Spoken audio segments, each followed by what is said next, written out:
Welcome back to the Sit Down. Today we have a very special guest, Charlie Davis, a absolute stud coming out of Radford High School in Radford, Virginia, and one of the highly touted recruits in Roanoke's brand new football program, essentially. It's his first team since 1942. Charlie, welcome to the show. It's great to have you, man. Thank you for having me. So, obviously coming from Radford, let's start there. Tell me what it was like growing up in Radford, man. Small town living, you knew everybody you go to. You couldn't get away with anything. You wouldn't get away with anything. I feel like you ride down the street and, mom would always get texts saying, someone texted her and said, was I having my helmet on? So everyone knew everybody. It was, everyone knew the name. No, I completely get it. So I went to Christiansburg High School, right down the road, and it was very much the same vibes. Anybody and everybody knows who you are. You can't really escape anything. So no, I totally get it. Merch.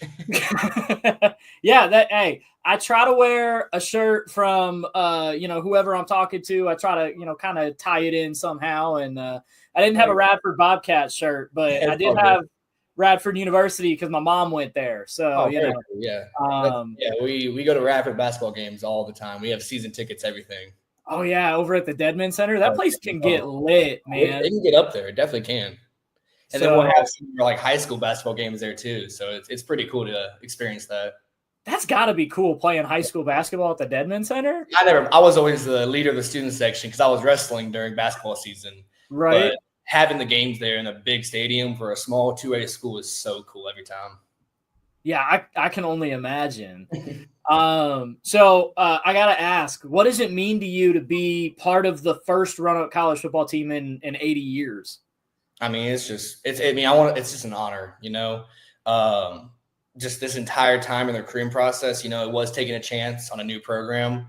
But I knew I wanted to make history. I wanted to be that first step. I don't want to go on a team and just be a number on a roster. I wanted to be a foundation player that I could just make a program and make a name for myself. Now, I got to ask about the recruiting class. I did ask Coach, about, kind of, what went into all that. But what was his pitch to you and, kind of how was that whole process? I mean, they didn't even have, a football when they first started that whole thing. They had to go. I mean, they got us so cheap when they were recruiting us. I mean, they could have convinced us with a gym, new locker room. I mean, they only pitched us dreams, and I think dreams filled this team because every single person had the same mindset and the same idea, that yes, it is a new team and yes, it's scary to go there. But we knew the task at hand, and we all were kind of in the same mindset, which I love these players on the team.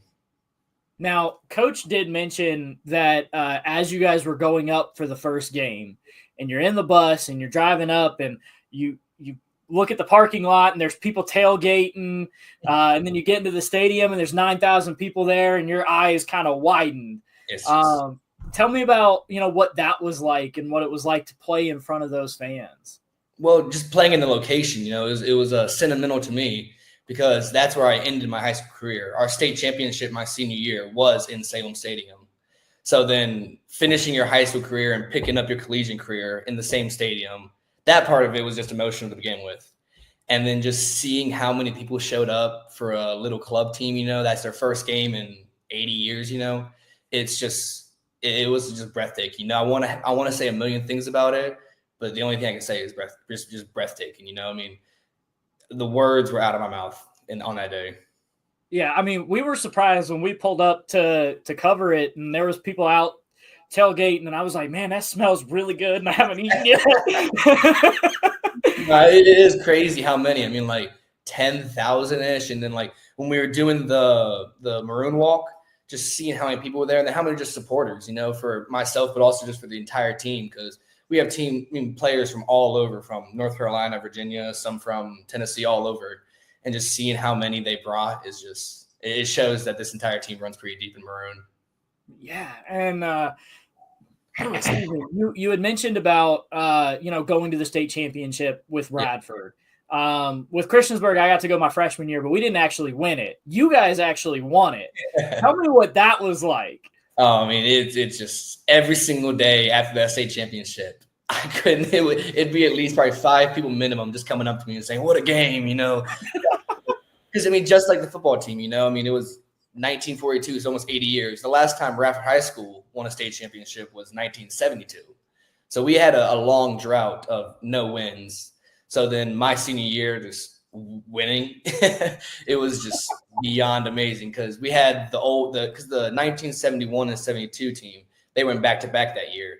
So they just supported so much. I mean, they would come to all of our pregame meals, give us a little motivational speech, and just how strong a small community can just come together and just be so strong together is just amazing to me. And it went so far back too. I mean, there are people from all like different states that I haven't seen in years that would text me and be like, "Man, that hit you had last night was crazy." And it's funny to me just how like deep the Bobcat blood went through everybody, even if you weren't truly a Bobcat.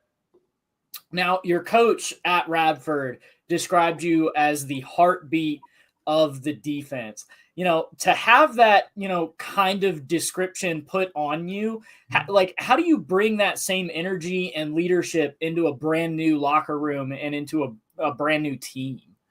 I would say, nothing's easy. Everything is going to come hard and it's going to come with work.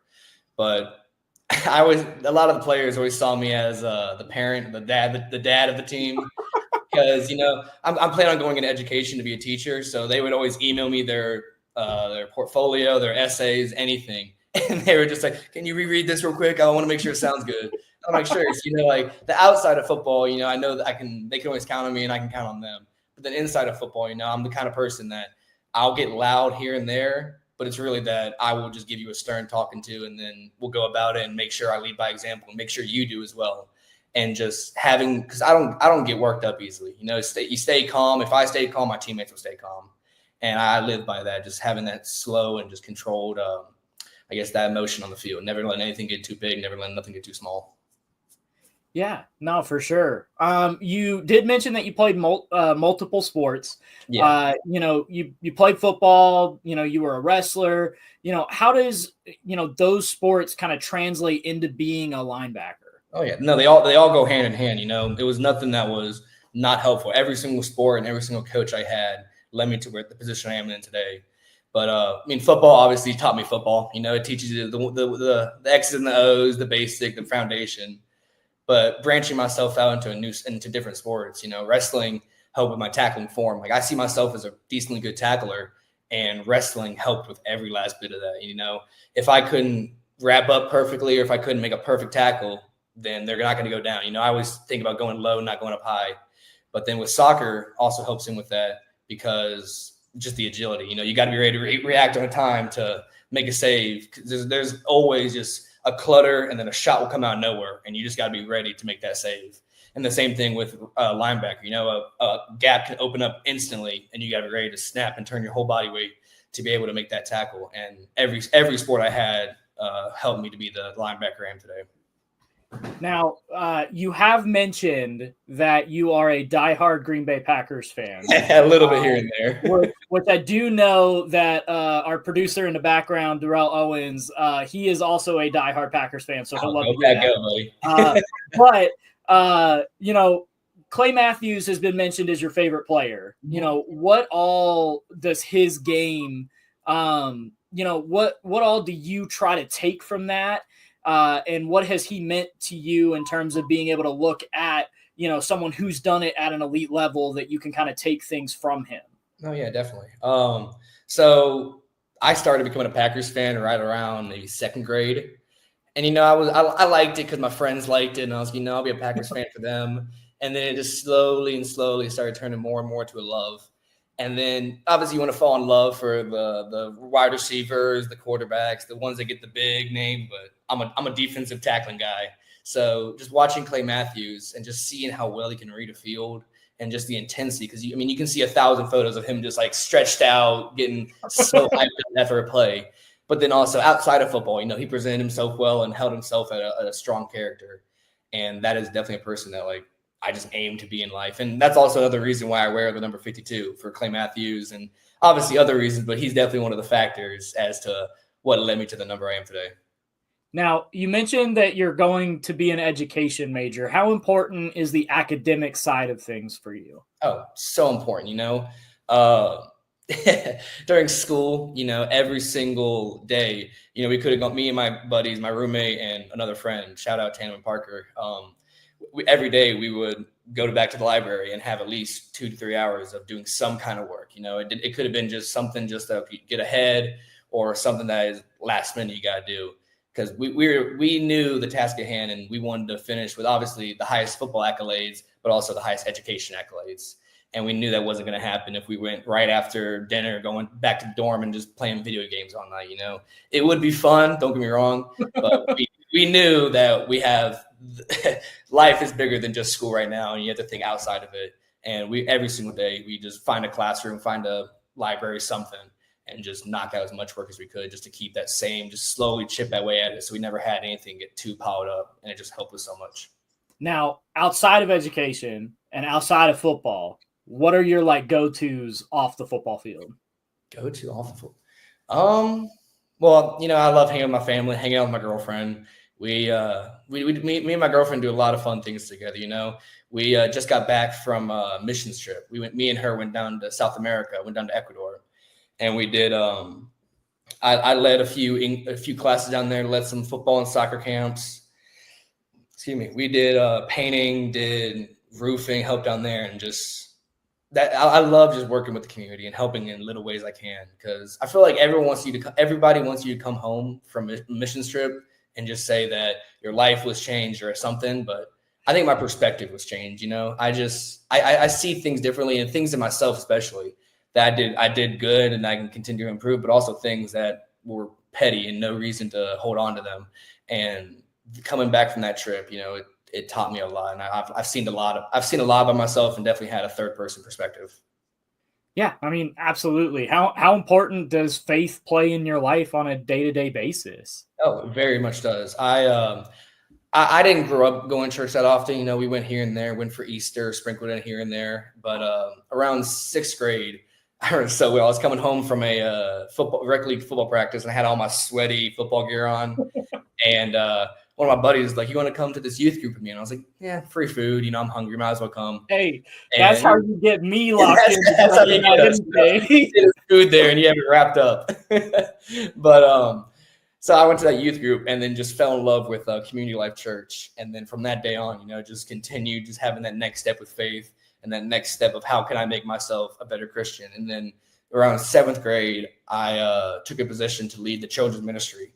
So I led the children's ministry in Sunday school classes, weekday, groups and stuff. And I did that from 7th grade up until senior year. And just having the biggest thing in my church is just the younger generation. The statistics tell you that the younger generation is dying out with faith. And the motto of us is always not on our watch. We know that we have to plant that seed early and tend to it early. You can't plant it late. You got to stay to it. I mean, it clearly makes sense why you wanted to be an education major. I mean, you're already involved in it, and how does that kind of play into onto the football field? Because obviously if you're going to be a leader, you do have to teach certain aspects. How does, being an education major translate to the football field? No, it translates perfectly. I sometimes, I got to put my teacher voice on and definitely straighten out some things, but just having that natural, being able to produce and teach things that I know that sometimes, people can do things and can't really show other people or teach them how to do it.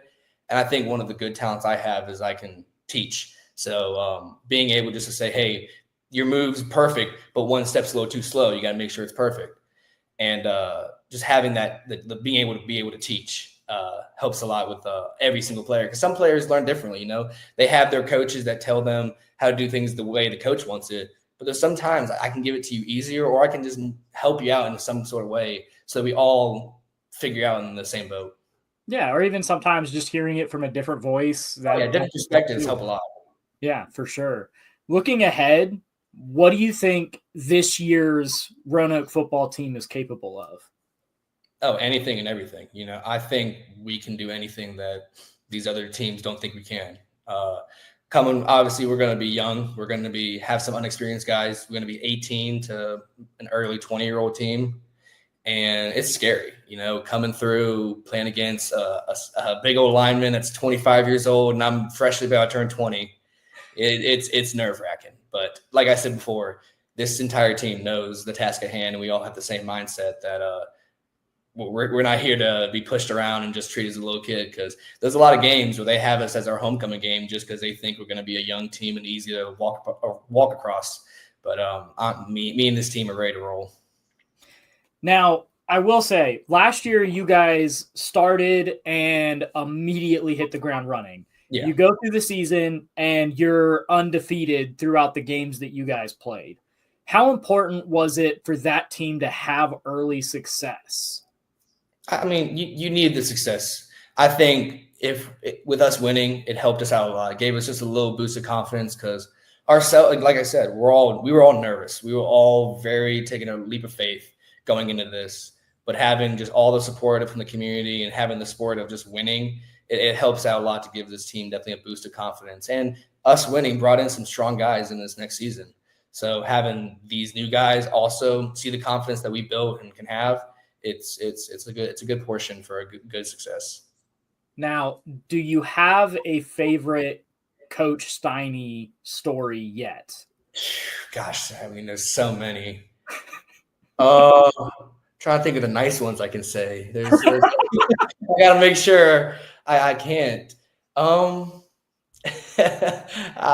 think on that one. I'll get back to you. I got a few ones that are trying to come to me, but all I'm getting the ones that should stay on the football team. Yeah, no, I totally get that, man. Like, I can't remember. I think it was Tucker Holloway on Virginia Tech. I asked him what his favorite Brent Pry story was, and he was like, I can't say those on this podcast. I mean, I'll tell you face to face, but across the whole technology and everything, I don't know if it needs to get out there. No, I totally get that, man. I totally do. What does it mean? We talked a little bit about, all the fans that showed up for that first game, and truly they showed up throughout the rest of that season. Mm-hmm. We were I think we only missed one game that year in terms of coverage, and every game that we went to was packed. Okay. What does it mean to have that kind of support for a program that's just starting? Oh, it fuels us, having Salem is a college town. Salem needed a college football team to have, and the only team they could lean on was either the Salem High School right there or really Virginia Tech. And not many people want to drive there. They want to have something that's local to Salem. So just seeing the community just come out for a club team, like we weren't even a real team yet. We weren't even a team yet. And just having 10,000 plus people for a club game and hitting, I think we were top 5 in the nation for D3 attendance. It fuels us in all the correct ways just to push us to make sure we don't let down the city of Salem. Yeah, which is just a crazy stat to me that as a club team, you guys were top 5 in attendance, which is awesome.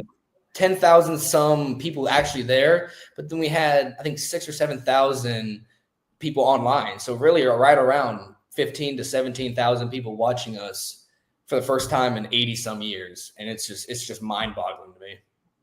Yeah. All right. Well, we're going to move into the lightning round and finish things up here.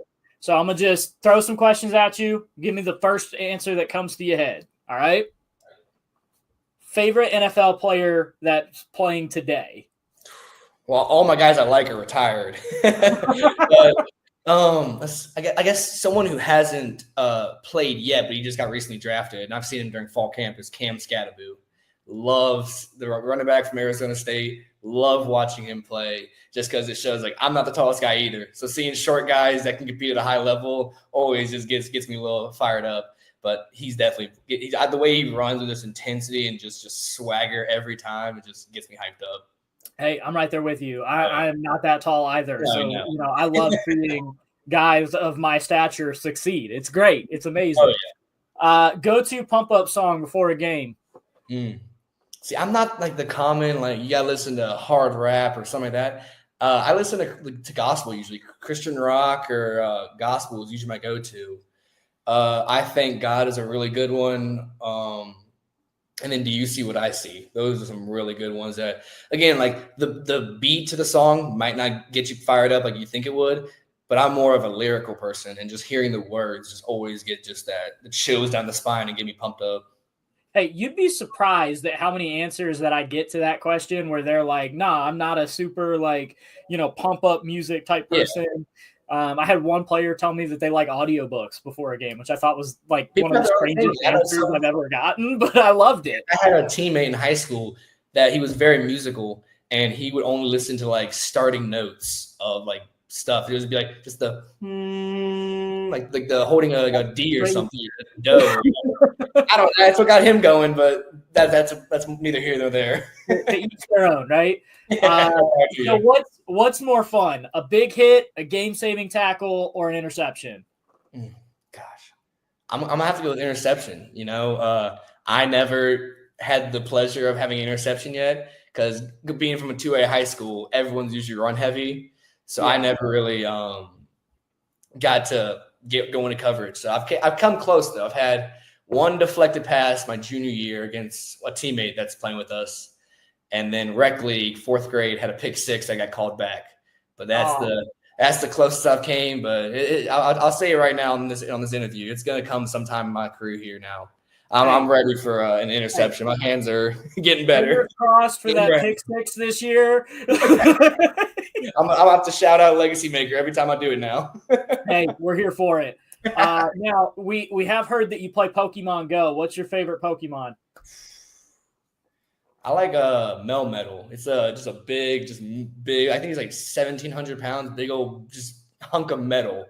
And I just think that's funny. Just a stocky thing of just sheet metal. No, I'm absolutely here for it. Yeah, no, I'm definitely here for it. Best and go-to post-game meal. I'd have to go local to Radford, Sal's Italian restaurant. Getting like a fat Philly cheesesteak with some fries. And then we'd always go to my grandfather's house, who my cousins now live in, and just having just a bunch of those with pizza and everything, and just having the family just to like talk about obviously what I saw in the game, but also what they saw, and like seeing different perspectives it's always gonna be cherished to me deeply. Hey, my parents live in Radford now, and I've been to Sal's a couple times. I love it. Shout out to Sal's. I am looking for sponsors. Just throwing that out there. I'll say a little something. Let's see if I can pull some Raptor power. Hey, that'd be awesome. So I have heard that you like The Office and you like Modern Family. If you could only keep one forever, what would you pick? I'd have to go The Office. I think Modern Family is good, but it's too, I think, one road. I think it stays on the family, whereas The Office, you can get some episodes like, what the heck just happened here? Like some weird stuff they just pull from everywhere. I absolutely agree with you. I thought about wearing my Office shirt. I have Bears Beats Battlestar Galactica. I was this close to wearing it on the internet. I got a bunch. I got all the T-shirts, all the posters, everything. I love it. I'm here for it. All right, last question. Your dream vacation spot. Dream. See, I'm not a beach guy, so I'm gonna have to go with the mountains. Going like out in Colorado and just getting a cabin in the middle of nowhere. 4-wheelers, side-by-sides next to a big like lake or something. Because growing up, Mom never let me do the Boy Scout stuff, so I was always a wannabe Boy Scout.